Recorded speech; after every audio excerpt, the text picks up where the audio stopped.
नमस्कार दोस्तों, स्वागत है आपका आपकी एक नई क्लास जो आज हम पढ़ रहे हैं साइकोलॉजी। ठीक है, साइकोलॉजी यानी कि मनोविज्ञान, जो आपके पेपर रीट में जो अभी चल रहा है। अभी एग्ज़ाम हुए नहीं है। रीट लेवल फर्स्ट और लेवल सेकंड यानी कि L1 और L2 दोनों के लिए समान रूप से उपयोगी है। ठीक है, जैसा आप जानते हैं कि 5 यूनिट का आपका पूरा सिलेबस है और वो सिलेबस आपको अच्छे से पता होगा कि किस यूनिट में क्या आ रहा है। तो पहली पहली यूनिट या हम कहें तो अभी हम इसका एक सामान्य सा एक इंट्रोडक्शन दे रहे हैं, एक जनरल बातें बताएंगे हम मनोविज्ञान के बारे में कि मनोविज्ञान क्या होता है, कहाँ से इसकी उत्पत्ति हुई, किस किस तरह से ये बना। ठीक है, और इसकी कुछ महत्वपूर्ण परिभाषाएं, ये सब हम जनरल जो इसका इंट्रोडक्शन है उसमें लेके चलेंगे। ठीक है, तो स्टूडेंट्स आप सभी को मैं बता दूं एक बात कि अगर आप लोग रीट की तैयारी कर रहे हैं और उसमें आप सेलेक्ट होना चाहते हैं तो सबसे पहले आपको क्या करना है कि आपका जो सिलेबस है, चाहे वो साइकोलॉजी का है, चाहे वो हिंदी, इंग्लिश, मैथ, जो प्रॉपर जो भी सिलेबस है आपका, आप लेवल 1 में है, लेवल 2 में है, उसके लिए आपको क्या करना है कि पहले उस सिलेबस को पूरा का पूरा डाउनलोड करके रखना है अपने पास एज आ प्रिंट करके। ठीक है, पेज के रूप में आपको मोबाइल में रखा हुआ है, ये सब सोच के कि चलो जब भी ज़रूरत पड़ेगी मैं मोबाइल में से निकाल लूँगा, उसमें से देख लूँगा और मेरा काम हो जाएगा, मुझे पता चल जाएगा। लेकिन बिल्कुल भी नहीं, आप प्रिंट करके निकाल के अपने पास रखिए, डेली उसको देखिए कि कौन सा टॉपिक आपने कर लिया है, कौन सा टॉपिक आपका रह गया है। ठीक है, अगर आप ऐसा नहीं करेंगे तो दिक्कत है, क्योंकि जब तक सिलेबस ही याद नहीं होगा तो मैटर तो आप कैसे कवर कर पाएंगे। ठीक है, हम ये कहते हैं कि मैटर जो है वो इस प्रकार से कवर करें स्मार्टली तरीके से कि आपको प्रॉपरली हर एक चीज़ याद हो। मान लो कोई यूनिट में कोई टॉपिक याद नहीं हो रहा है, कुछ हार्ड लग रहा है, तो उसको आप छोड़ दीजिए, लेकिन बाकी सब टॉपिक आपको अच्छे से याद होने चाहिए। किसी एक टॉपिक की वजह से आप अपना बाकी का जो मैटर है वो ना भूल जाएं, ऐसा बिल्कुल ना करें। ठीक है, तो शुरुआत करते हैं शिक्षा मनोविज्ञान की। तो सबसे पहले मनोविज्ञान कहाँ से आया, ये 2 शब्दों से मिलकर बनता है, ये बात आप जानते हैं। एक बात और बता देता हूँ कि जो भी मैटर मैं आपको बता रहा हूँ ये सब मैटर आपके लिए बिल्कुल ऑथेंटिक बुक्स में से मैं लेकर आया हूँ। ठीक है, इससे क्या होगा कि अगर कभी एग्ज़ाम में किसी तरह से रेट लगाने की या किसी तरह से कोई क्वेश्चन गलत मान लिया बोर्ड ने और आपका आंसर वो सही है, तो आप आराम से उस पर रेट लगाकर उसको प्रूफ के साथ बता सकते हैं कि ये चीज़ मैंने यहाँ से पढ़ी है। ठीक है, तो ऑथेंटिक बुक है हमारे पास, उसमें से हम इसको लेकर आ रहे हैं। तो शिक्षा मनोविज्ञान 2 शब्दों से मिलकर बना है, एक तो है हमारे पास शिक्षा और एक है मनोविज्ञान। ठीक है, शिक्षा जो अंग्रेजी में हम किसे कहते हैं, एजुकेशन। ठीक है, और मनोविज्ञान को इंग्लिश में हम कहते हैं साइकोलॉजी। ठीक है, इंग्लिश में क्या कहते हैं, साइकोलॉजी, PSYCHOLOGY। स्पेलिंग इसकी प्रॉपर याद रखें। तो एजुकेशन जो शब्द है, जो शिक्षा एजुकेशन जो इंग्लिश का वर्ड है, वो आया है एजुकेटम शब्द से। एजुकेटम यानी कि लैटिन भाषा से। ठीक है, और साइकोलॉजी जो है वो उसका उत्पत्ति हुई है 2 ग्रीक शब्दों से। इसका नाम है साइकी प्लस लोगोस। ठीक है, साइकी हम क्या बोलते हैं, साइकी, साइकी और लोगोस। ठीक है, तो इसमें देखिए आप, जो साइकोलॉजी जो मनोविज्ञान है वो ऐसा नहीं है कि शुरुआत से ही एक प्रॉपर सब्जेक्ट के रूप में ही था, बिल्कुल भी ऐसी बात नहीं है। जो साइकोलॉजी है उसकी मैं थोड़ा ब्रीफली आपको नॉलेज देता हूँ। तो शुरुआत तो इसकी हुई थी दर्शन शास्त्र से। ठीक है, दर्शन शास्त्र से इसकी शुरुआत हुई थी।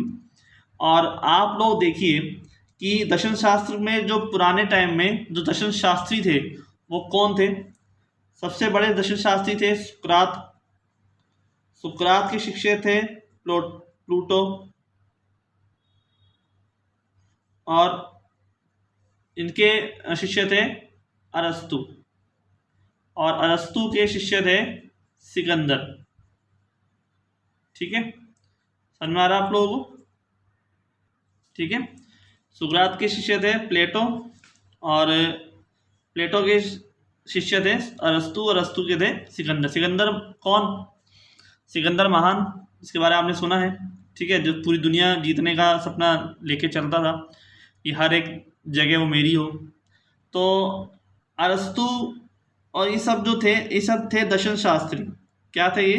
दर्शन शास्त्री। दर्शन शास्त्री कौन होते हैं?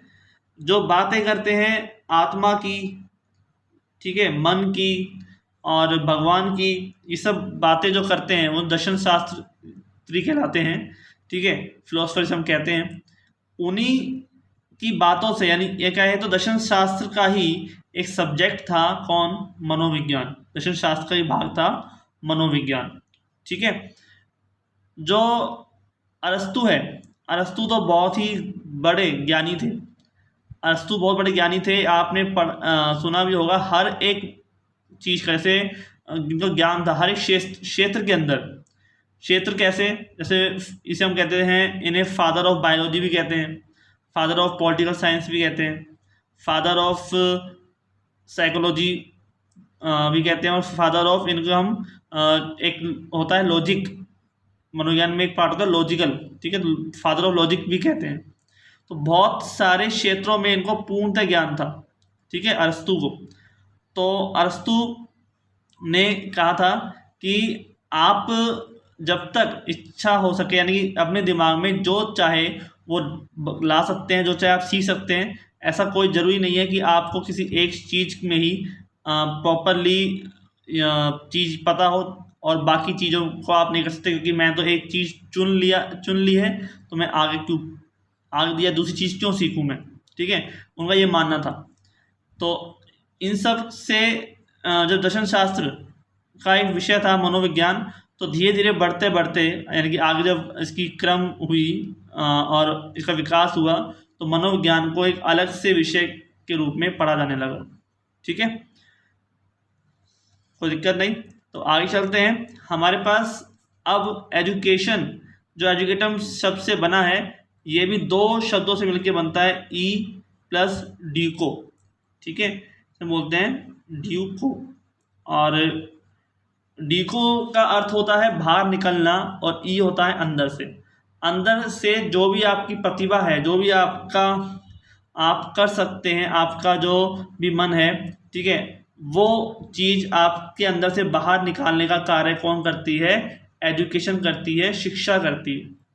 ठीक है, और साइकोलॉजी के दो पार्ट थे, एक तो साइकी और एक लोगोस। इस लोगोस के बारे में थोड़ा ध्यान देना, लोगोस के बारे में थोड़ा ध्यान देना, क्योंकि लोगोस में क्या है, जैसे क्वेश्चन आ जाता है आपके, तो उसमें LOGUS कर देते हैं।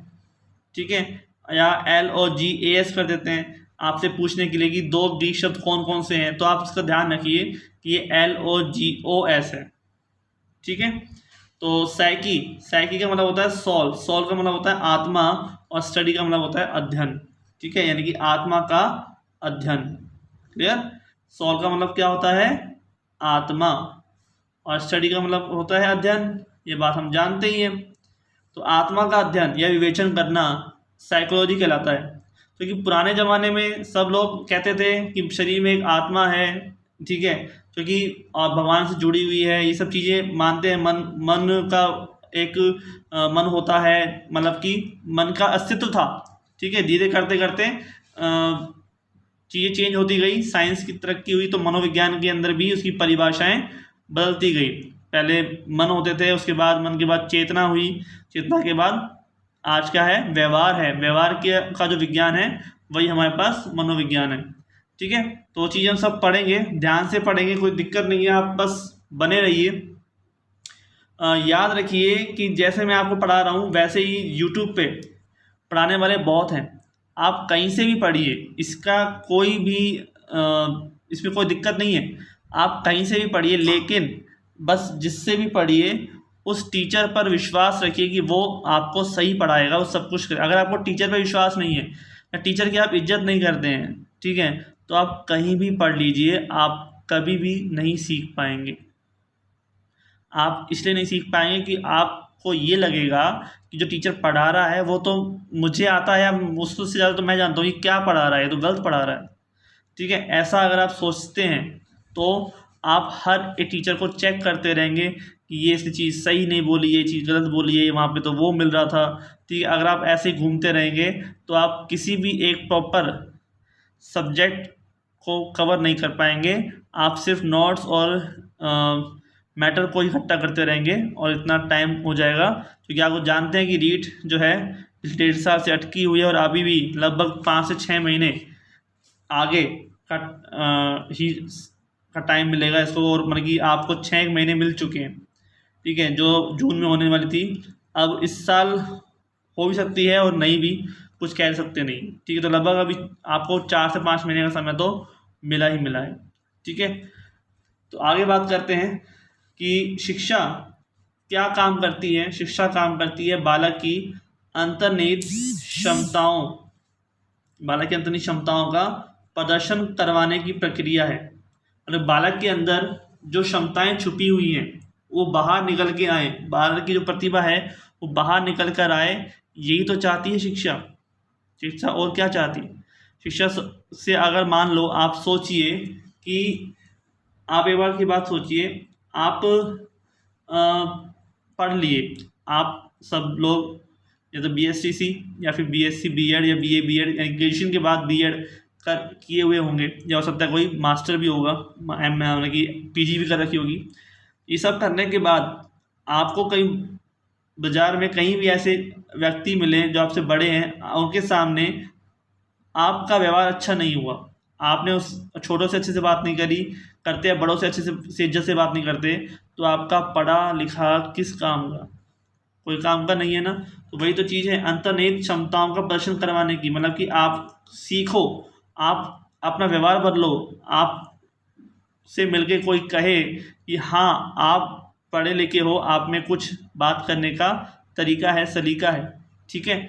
इसी चीज़ को कहलाती है शिक्षा, ठीक है। उसकी क्षमताएं, अब मानो क्षमता के बारे में थोड़ा और डिटेल से बात करें तो आप जैसे आपको अगर क्रिकेट खेलना अच्छा लगता है तो उस क्षमता को बढ़ाया जाएगा। आपको मैथ्स अच्छी लगती है तो मैथ्स में जो आपकी क्षमता है उसको प्रदर्शन, उसको और ज़्यादा अच्छे से निखारने के लिए काम करती है शिक्षा, ठीक है। तो ये काम करती है जैसे ऐसा, क्योंकि आपको क्या पता कि आपको किस चीज़ में इंटरेस्ट है। आप पढ़ेंगे, आपको लगेगा हाँ मैं मैथ्स अच्छा कर लेता हूँ, मैं साइंस अच्छा कर लेता हूँ, मैं SS अच्छा पढ़ लेता हूँ, मुझे राजनीति विज्ञान में इंटरेस्ट है, तो आप उसमें ज़रूर अच्छा करेंगे, आप उसी दिशा में बढ़ेंगे, ठीक है। शिक्षा ही तो कराती है, ठीक है। तो अब कुछ डेफिनेशंस देख लेते हैं जो शिक्षा के ऊपर मनोविज्ञान पर कुछ महत्वपूर्ण परिभाषाएं हैं, और इस परिभाषाओं से बाहर आपको कोई परिभाषा नहीं मिलेगी, ये बात को ध्यान रख लेना। आप इन्हीं सब परिभाषाओं को अगर पढ़ लें, ठीक है, तो भी आपको, और मैं इसकी शॉर्ट ट्रिक्स भी आपको बता दूंगा, ठीक है। शॉर्ट ट्रिक्स जो है वो भी आपको बता दूंगा। तो देखिए सबसे पहला वैज्ञानिक है हमारे पास फ्रेंडसन, और फ्रेंडसन ने परिभाषा दी थी कि आधुनिक शिक्षा का संबंध व्यक्ति व समाज दोनों के कल्याण से होता है, ठीक है। आधुनिक शिक्षा का जो संबंध है ना वो व्यक्ति और समाज दोनों के कल्याण से है। मतलब कोई व्यक्ति है वो सिर्फ अपने बारे में सोचे, शिक्षा ये नहीं कहती कि व्यक्ति सिर्फ अपने बारे में सोचे कि मैं ही हूँ, मुझे सब कुछ मिल जाए, कोई व्यक्ति माने मेरा भला हो जाए, समाज जाए अपने हिसाब से काम करे, कहीं भी उसका कोई मतलब उद्धार हो या ना हो, ठीक है, बस व्यक्ति का पर्सनली उद्धार हो जाए, पर्सनली उसका विकास हो जाए, ऐसा शिक्षा कभी नहीं चाहती, ठीक है। आज की शिक्षा चाहती है कि इस व्यक्ति का भी विकास हो और समाज का भी विकास हो, दोनों का कल्याण हो, तो ही वो शिक्षा काम की है, ठीक है। कोई व्यक्ति अगर अच्छे से अच्छा काम करता है, मतलब कोई अच्छी सी जगह पे पहुंच गया, बहुत उसने नाम कमा लिया, तो उसका ये दायित्व बनता है कि वो समाज के लिए भी कुछ ना कुछ काम जरूर करे, ठीक है। तो ये फ्रेंड्सन का मतलब फ्रेंड्स बनना है, ठीक है, फ्रेंड्स बनेंगे हम। तो फ्रेंड्स कौन कौन बनेंगे, व्यक्ति और समाज दोनों फ्रेंड्स बनेंगे, कि दोनों का कल्याण होगा, ठीक है। तो इस तरह से याद रख सकते हैं इस परिभाषा को। तो अगला है हमारे पास डमविल। डमविल एक अच्छे वैज्ञानिक, जिन्होंने कहा कि अपने व्यापक अर्थ में शिक्षा में वे सब प्रभाव सम्मिलित रहते हैं जो व्यक्ति पर उसके जन्म से लेकर मृत्यु तक पड़ते हैं, ठीक है। जब व्यक्ति पैदा होता है तब वो शिक्षा लेना प्रारंभ करता है, और तब से लेकर और मृत्यु तक व्यक्ति कुछ ना कुछ सीखता रहता है, ठीक है, और सीखना भी चाहिए। तो उसी का प्रभाव पड़ता है व्यक्ति के ऊपर, ठीक है। इसका व्यापक अर्थ क्या है शिक्षा का, कि वे सब प्रभाव रहते हैं जो व्यक्ति के जन्म से लेकर मृत्यु तक उस पर रहते हैं। आप स्कूल जाना शुरू किया तो आपके आसपास होने वाले दोस्तों से जो आपका इफेक्ट पड़ेगा वो शिक्षा है। आप कहीं खेलने जाते हैं, कहीं समाज में, कहीं किसी समारोह में जाते हैं, तो आसपास आपके जो लोग हैं, जो आपके हम उम्र हैं, उनसे आपको जो प्रभाव पड़ेगा आपके व्यवहार पर, वो शिक्षा है, ठीक है। शिक्षा दो प्रकार की होती है, एक औपचारिक और एक अनौपचारिक, आप जानते ही हैं, ठीक है। शिक्षा होती है दो प्रकार की, एक तो होती है औपचारिक और एक होती है अनौपचारिक। औपचारिक शिक्षा जो हम क्लास में सीखते हैं, हम स्कूल जाते हैं, 6 से 8 घंटे स्कूल में गए, वहाँ पे जो सीखा वो औपचारिक शिक्षा है, ठीक है। बाकी का समय जो आप घर रहते हैं, अपने आस पड़ोस में व्यक्ति है या जो भी है, बच्चे हैं, उनसे जो सीखते हैं, उनसे जो ग्रहण करते हैं, अच्छी बातें बुरी बातें, वो सब शिक्षा कैसी है, अनौपचारिक शिक्षा, ठीक है। क्योंकि आपको अनौपचारिक शिक्षा के लिए कोई टाइम बाउंड थोड़ा ना है कि आपको ये चीज़ सीखनी है। क्योंकि क्लास में गए तो आप 6 क्लास में पढ़ रहे हो तो 6 क्लास की चीज़ें तो सीखोगे, 7th की थोड़ा सीखोगे। जब 7th में आओ तो 7th की सीखोगे, जब 8th में आओ तो 8th की सीखोगे, ठीक है ना। तो इसलिए हम उसे क्या कहते हैं, औपचारिक शिक्षा। और जो चीज़ें हम इनफॉर्मल, मतलब कि फॉर्मेलिटी पूरी नहीं करनी, अनौपचारिक का मतलब फॉर्मेलिटी पूरी नहीं होती, ऐसे ही जो चीज़ जब चाहे जहाँ से सीख सकते हैं, जिसे हम क्या बोलते हैं, अनौपचारिक शिक्षा, ठीक है। तो आगे चलते हैं, नेक्स्ट है हमारे पास यूलिच। तो यूलिच जो है वो शिक्षा व्यक्तियों के द्वारा, शिक्षा जो है वो व्यक्तियों के द्वारा और व्यक्तियों के लिए की जाने वाली प्रक्रिया है। यह एक सामाजिक प्रक्रिया है और समाज के संपूर्ण स्वरूप व कार्यों से पृथक नहीं किया जा सकता। वही चीज़ है जो हमने यहाँ पे पढ़ी थी, व्यक्ति और समाज, ठीक है। व्यक्ति और समाज दोनों चीज़ यही तो पढ़ी थी हमने। तो यहाँ पर चाहे आप कहानी जैसे पढ़ो चाहे घुमा के पकड़ो, वही वाली बात है यहाँ पे, और कुछ नहीं है। तो शिक्षा जो है व्यक्तियों के द्वारा ही और व्यक्तियों के लिए की जाने वाली प्रक्रिया है। अब आप कहोगे व्यक्तियों के लिए कैसे, और मैं आपको बात बताई थी कि कोई भी व्यक्ति अच्छा डॉक्टर बन गया, अच्छा इंजीनियर बन गया, या बहुत अच्छा IAS ऑफिसर बन गया, तो उसके बाद वो व्यक्ति अपने समाज के लिए और व्यक्तियों के लिए, अपने आस पड़ोस के लिए कुछ ना कुछ जरूर करता है, नहीं तो उसका समाज ही उससे कहता है कि आप इसको आगे बढ़ाइए, कुछ करिए, ठीक है। आपको का कर्तव्य बनता है कि आपने जो चीज़ सीखी है उसको लेकर आप हमारे लिए काम करेंगे, ठीक है। तो यह सामाजिक प्रक्रिया है और समाज के संपूर्ण स्वरूप व कार्यों से इसको हम अलग नहीं कर सकते, राइट। तो नेक्स्ट हमारे पास जो डेफिनेशन है वो है जॉन ड्यूवी की। और जॉन ड्यूवी बहुत ही अच्छे जाने माने दार्शनिक थे, ठीक है। तो यह जो व्यक्ति हैं, जो वैज्ञानिक हैं, हम कह सकते हैं शिक्षा शास्त्री हैं। तो शिक्षा, इनका कहना था कि शिक्षा व्यक्ति की उन सभी योग्यताओं का विकास है जिनके द्वारा वह अपने वातावरण पर नियंत्रण करने की क्षमता प्राप्त करता है, ठीक है। शिक्षा व्यक्ति की उन सभी योग्यताओं का विकास है जिसके द्वारा वह अपने वातावरण पर नियंत्रण करने की क्षमता प्राप्त करता है तथा अपनी संभावनाओं को पूर्ण करता है, ठीक है। तो ये संभावनाएं हैं ना, उसको पूर्ण करता है। मतलब व्यक्ति शिक्षा प्राप्त करता है तो उसकी जो योग्यताएं हैं वो निखर के बाहर आती हैं, उसका वो विकास होता है, ठीक है। और जिनके द्वारा वह अपने वातावरण पर नियंत्रण करने की क्षमता प्राप्त करता है, मतलब कि वो व्यक्ति ये काम कर सकता है कि उसको क्या पसंद है या क्या उसको करना चाहिए अपने बारे में, सही और बुरा। ऐसा नहीं कि कोई से जोर जबरदस्ती से कार्य कराए। क्योंकि जो शिक्षित व्यक्ति होता है वो अपने आप पर, अपने आसपास चीज़ों पर पूर्णतः कंट्रोल करके रख सकता है कि उसके लिए किस कार्य को करना, कब करना सही रहेगा, कब ये डिसीजन लेना कि ये चीज़ मेरे लिए सही नहीं है, वो सब करने की जो शक्ति क्षमता देती है वो कौन देती है? शिक्षा देती है। ठीक है, विकाम था, ये कहता था जॉन ड्यूवी ने। और अपनी संभावनाओं को भी पूर्ण करता है। जब उसमें ये क्षमता आ जाती है कि जितनी संभावनाएं हैं कि मैं इस कार्य को इतने प्रकार से कर सकता हूँ, अगर मैं ऐसा नहीं करके ऐसा करूँ तो उससे मेरा कार्य सही हो जाए, ये सब चीज़ें जो शिक्षित व्यक्ति है वो अच्छे से जानता है। राइट, तो इस चीज़ को लेकर हमारे पास जॉन ड्यूवी ने कहा कि शिक्षा हमको एक संपूर्ण तरीके से सब कुछ सिखाती है। ठीक है, योग्यताओं का विकास करती है और जिसके द्वारा हम वातावरण पर नियंत्रण करने की क्षमता प्राप्त करते हैं, जिससे हम अपनी सारी की सारे जो इच्छाएं हैं, सारी जो संभावनाएं हैं जिसके हम आगे बढ़ सकते हैं, उसको हम पूर्ण कर लें। भैया अगर आप शिक्षित नहीं हैं तो आपको पता ही नहीं होगा। मानो कोई आपको चीज़ बताई गई और आपको कहा कि उसके बारे में नॉलेज ही नहीं है, तो आप कैसे उसको अप्लाई कर सकेंगे? आपने किसी से सलाह मांगी और आप उस सलाह मांगने के बाद सलाह ली आपने, वो सलाह आपके लिए सही है या गलत है, या वो सलाह आपको समझ में ही तब आएगी जब आप कुछ पढ़े लिखे होंगे।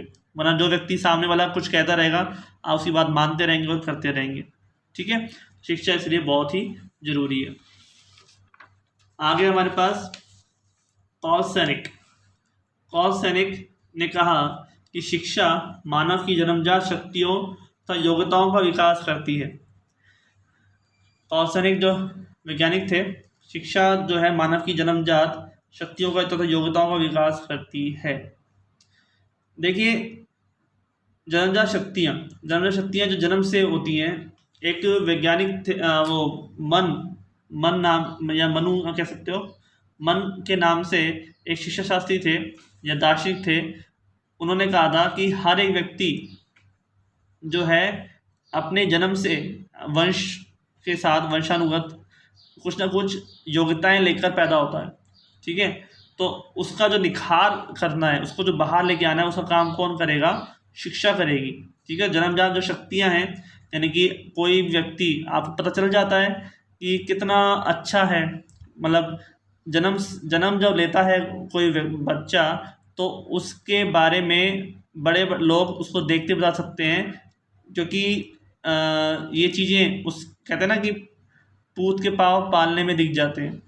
ये बात हम उसके व्यवहार से, उसके काम करने के तरीके से, कई बच्चे छोटे से होते हैं 2 साल के, लेकिन अपने से बड़ों की जैसा व्यवहार करते हैं, समझ उनमें ज़्यादा होती है। तो अलग अलग बच्चे होते हैं, तो जन्मजात शक्तियों और योग्यताओं का विकास करती है कौन? शिक्षा। तो कार्ल सैनिक ने कहा ये बात। आगे बात आती है गांधी जी। तो महात्मा गांधी ने कहा कि शिक्षा से मेरा अभिप्राय मनुष्य के शरीर, आत्मा व मस्तिष्क के सर्वांगीण एवं सर्वोत्तम विकास से है। वही बात कही है कि आत्मा का विकास हो, मस्तिष्क का हो, सर्वांगीण विकास हो और सर्वोत्तम यानी कि सबसे अधिक, सबसे अच्छा विकास हो। गांधी जी यही कहते थे कि सब लोग अपने मस्तिष्क, सब आत्मा का विकास करें, लेकिन उसके लिए शिक्षा बहुत ज़रूरी है। ठीक है, आप किसी भी गलत कदम नहीं ले सकते अगर आप शिक्षित हैं, आप में समझ है, और शिक्षा से समझ आती है। समझ मतलब कि विकास होता है आपके मस्तिष्क का। ठीक है, सर्वांगीण विकास होता है। प्लेटो, शिक्षा शारीरिक, मानसिक व बौद्धिक विकास की प्रक्रिया है। शिक्षा वही है, शारीरिक, मानसिक व बौद्धिक विकास की प्रक्रिया है, प्लेटो ने कहा ये। अरस्तु ने कहा कि स्वस्थ शरीर में स्वस्थ मस्तिष्क का निर्माण शिक्षा का कार्य है।